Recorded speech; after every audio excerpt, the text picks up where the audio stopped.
Alors, quand on parle de problème de thyroïde, c'est quelque chose finalement d'assez fréquent et d'assez presque banal. On a tous quelqu'un dans l'entourage qui a un problème de thyroïde. C'est très très fréquent effectivement et il y a aujourd'hui 3 millions de Français qui sont sous traitement substitutif pour la thyroïde, donc c'est vraiment quelque chose de presque banal. Oui. Avec un profil particulier, on a souvent l'image que la thyroïde, ça concerne plutôt les femmes, ou est-ce que c'est une idée reçue? Non, c'est pas une idée reçue. Effectivement, ça concerne surtout les femmes.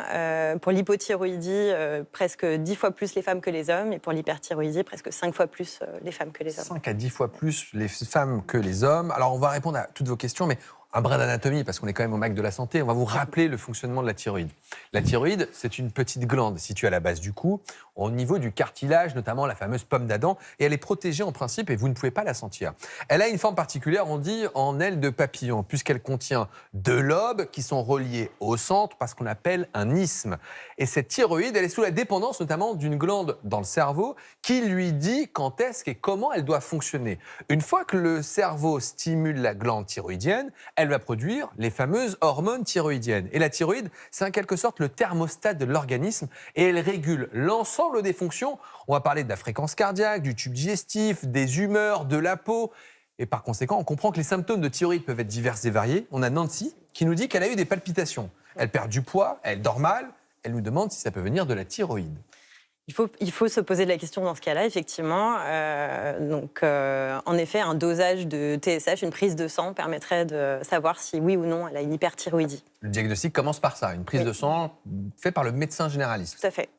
À partir de quel âge il faudrait, est-ce que toutes les femmes notamment pourraient faire un dépistage pour savoir si elles sont en hypo ou en hyperthyroïdie? Alors aujourd'hui, on ne propose pas de dépistage systématique. En revanche, il y a un certain nombre de situations pour lesquelles on propose de faire une TSH, donc assez facilement. Chez les femmes qui ont un projet de grossesse notamment, dès qu'elles ont un antécédent familial de dysthyroïdie, on va leur proposer de faire une TSH. On avait cette question justement d'Émilie qui nous dit avec l'âge, elle a disparu la question, mais elle va revenir, est-ce qu'avec l'âge, il faut commencer à contrôler sa thyroïde, notamment après 60 ans? Est-ce qu'en 10 ans, qu'en vieillissant, la thyroïde marche moins bien ou pas spécialement? Normalement, c'est sur point d'appel clinique et c'est à l'appréciation du médecin généraliste. Mais en effet, l'hypothyroïdie concerne plutôt les femmes après 50 ans. Donc, à 60 ans, s'il y a des symptômes compatibles, fatigue, constipation, prise de poids modérée, frilosité, ça vaut le coup de faire une TSH. Oui. Ça, c'est les signes de l'hypothyroïdie, c'est ça? Absolument.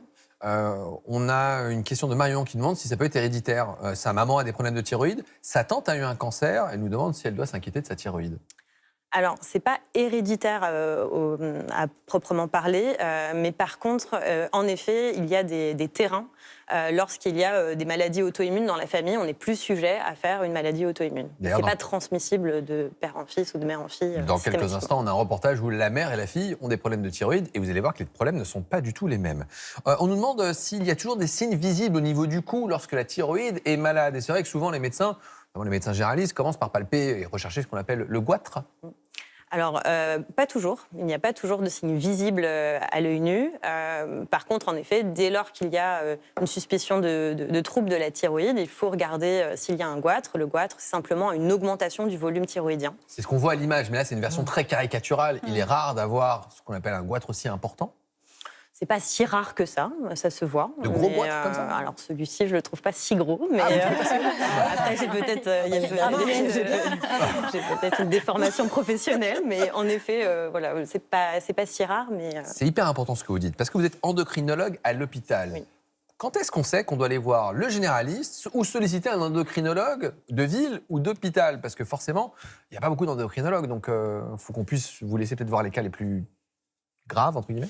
Oui, la plupart du temps, c'est le médecin généraliste qui va gérer toute la partie supplémentation, hypothyroïdie. Voilà. Dès lors qu'il y a une situation un peu particulière, une grossesse par exemple, ou un projet de grossesse chez une femme qui a une hypothyroïdie ou une hyperthyroïdie, là, il faut adresser à l'endocrinologue. L'hyperthyroïdie, c'est un peu plus spécialisé. Il faut aller voir l'endocrinologue. Lorsqu'il y a des nodules potentiellement à surveiller, il faut aller voir l'endocrinologue. Parce que Charlotte Gaspard, je rappelle que vous êtes médecin généraliste, bon, la thyroïde, c'est j'y pense tous les jours.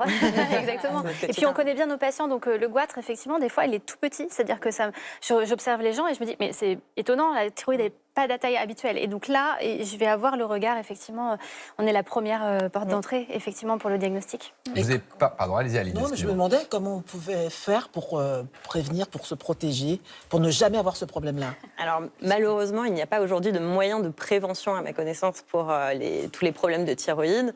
Il faut on conseille, comme pour tous les patients, d'avoir une alimentation, équilibrée et notamment des apports en iode suffisants. Apport en iode suffisant qu'on peut trouver où du coup dans les fruits de mer, les crustacés? Oui, voilà, principalement. Les dérèglements de la thyroïde peuvent avoir une composante héréditaire, mais on ne retrouve pas forcément la même maladie dans la famille, et c'est ce que vous allez voir avec Elsa et sa fille Andréane. Reportage Farah Kessri, Nicolas Margeran, Stéphane Gioviano.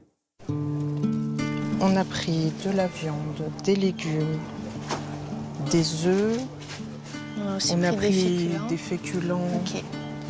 Ce n'est pas seulement pour garder la ligne qu'Andréane et sa mère Elsa font attention à ce qu'elle mange.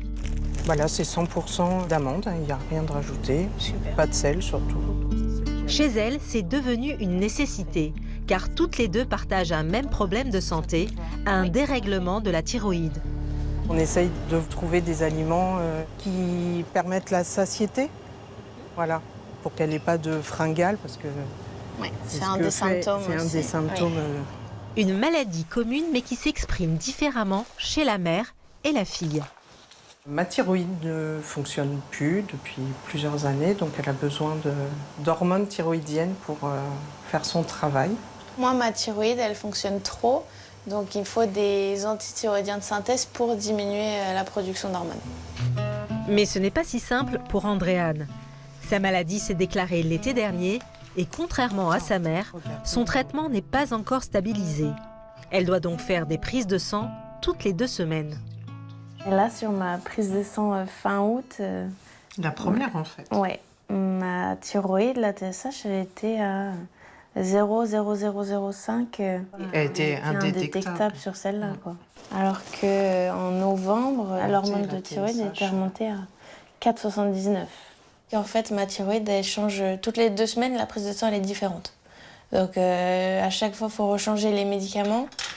Une thyroïde qui ralentit ou s'emballe. Toute la difficulté est de trouver le bon dosage pour le traitement d'Andréane. En attendant, ses symptômes fluctuent. Tachycardie, prise de poids, perte de cheveux et grande fatigue. Je me réveille comme si je ne m'étais pas reposée. Donc c'est pesant, le corps il a du mal à bouger, un peu somnolente toute la journée. Au niveau cognitif aussi. Ouais, la concentration. La concentration, elle est diminuée. Et... Même tenir, suivre les cours, c'est vraiment compliqué. Pour garder le moral, mère et fille ont un rituel, se balader au bord de la Loire. Comment tu te sens là par rapport à la marche? C'est un peu mieux? Oui. Moi, ce qui m'inquiète le plus, c'est que ça se stabilise pas, en fait. Que j'ai tout le temps des hauts, des bas. Le soutien de ma maman, je pense que sans ça, je verrais pas la fin de la chose, quoi. Même elle prend les rendez-vous chez le médecin pour moi, donc heureusement qu'elle est là, quoi. En attendant de pouvoir entreprendre de nouveaux projets, Andréane peut compter sur le soutien indéfectible de sa mère.